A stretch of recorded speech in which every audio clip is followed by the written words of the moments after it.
Welcome to Uncaged Zootours. If you are new to the channel and love animals, I recommend and appreciate hitting the like and subscribe buttons and the bell icon to join me on my tours. My friends, isn't spending another tour at the North Carolina Zoo a great day? You bet it is. To recap, we started our adventures in the North America section.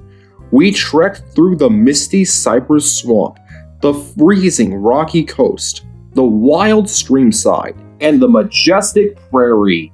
Our final stop in the North American region is the desert.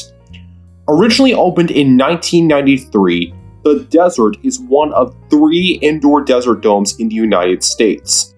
The other 2 are at the Henry Doorly Zoo in Nebraska and the Indianapolis Zoo in Indiana. As we journey through the dome, we'll meet desert animals worldwide and learn how they beat the heat. Let's begin just outside the dome. The first animals you might expect to see are ocelots, which were off exhibit because it was cold when I recorded this. No big deal. Let's move on.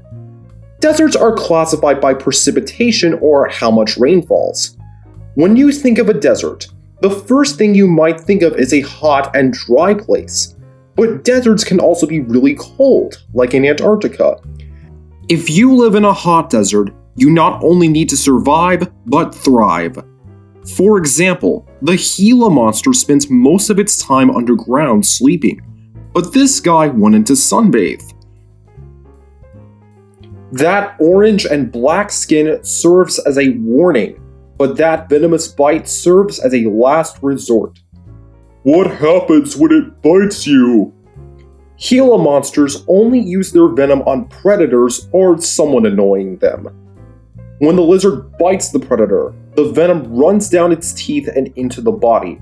The Gila monster will only let go when they want to, but that pain-filled venom will cause swelling, intense burning pain, vomiting, weakness, rapid heart rate, and low blood pressure. Don't worry, my friends. Gila monster venom almost never results in death. The Gila monster also lives with their cousin, the beaded lizard. Please refer to my reptiles at the Birmingham Zoo tour to learn more about them.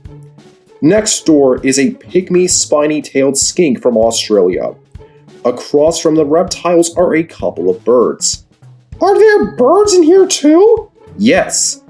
There's a white-headed buffalo weaver of Africa, and more Sonoran Desert pals.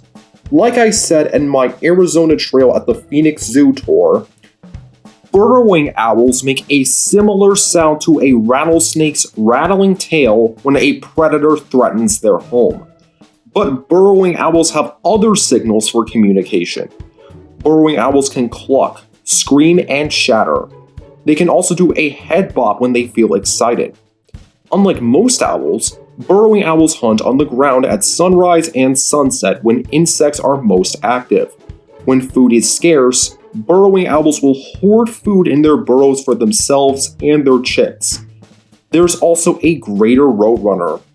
Roadrunners can run up to 26 miles per hour, almost as fast as me. Its flattened upper body and sprinting legs are a great way to keep running, but it can't outrun a coyote. Across from the birds are Gorongosa girdled lizards, ornate uromastics, and pancake tortoises. I know you guys are in the middle of your lunch. Let's move on before they give me the death stare. The chuckwalla, giant plated lizard, desert box turtle, desert tortoise, blue death fainting beetle, and giant vinegaroon avoided the desert heat, but I still saw a Taveta golden weaver. It is worth noting that most of the dome is also a walk-through aviary. The following 2 exhibits showcase the Australian outback. The first exhibit has a blue-tongued skink. In my reptiles at the Birmingham Zoo tour, I said blue-tongued skinks use their tongues to trick predators into believing that they are poisonous. How does the skink defend itself?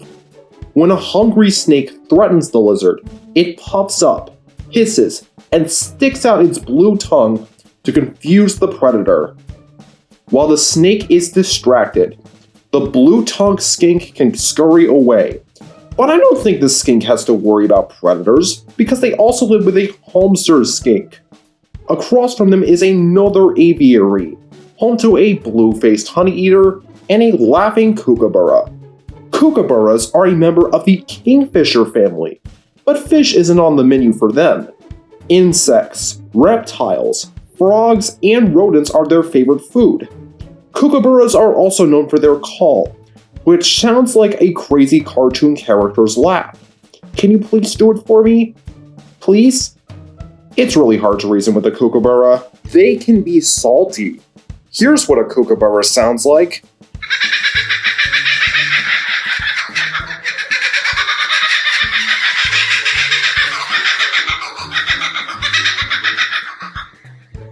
Also from the Sonoran Desert is the channel's first Colorado river toad.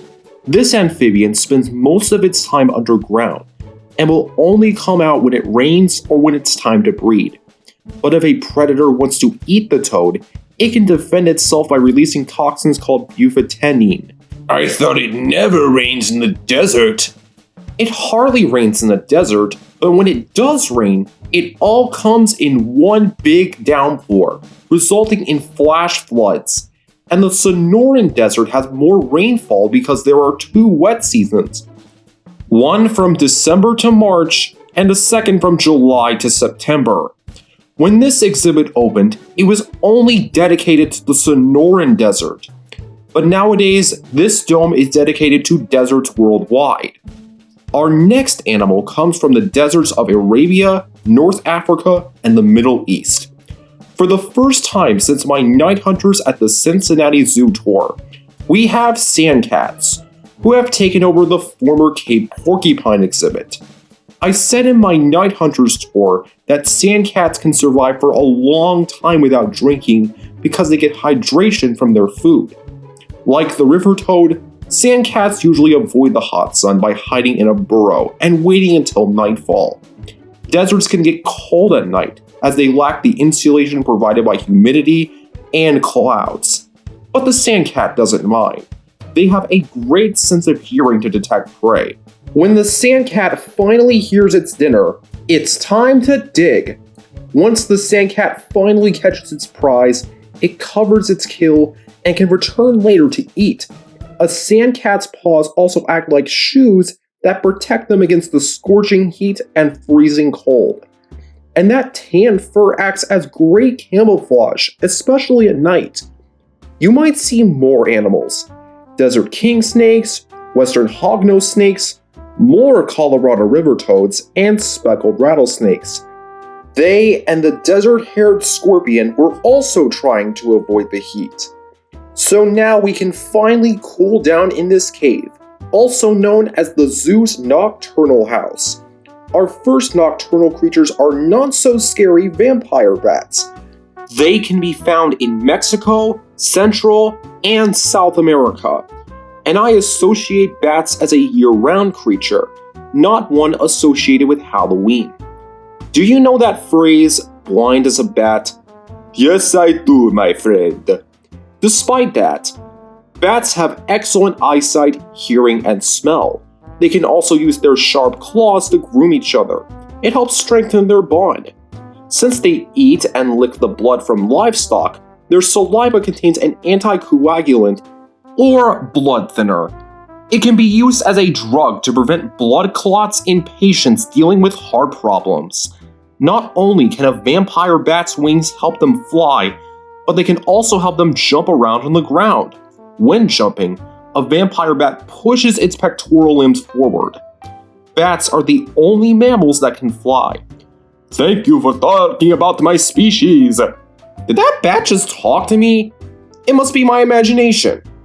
Also living in this cave is a gray mouse lemur that I didn't see either, and across from the former sandcat exhibit is a sidewinder.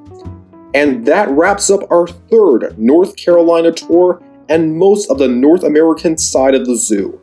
Next time we visit the North Carolina Zoo, We'll go on safari on their African side. We'll meet gorillas, a lioness, giraffes, zebras, red ruffed lemurs, and witness the return of the chimpanzee. We'll also see America's largest elephant complex. Okay, today's question is, what is your favorite desert animal and why? As always, thank you for subscribing and thank you for watching. Now if you excuse me, I need to go get some water. All that time in that dome made me thirsty.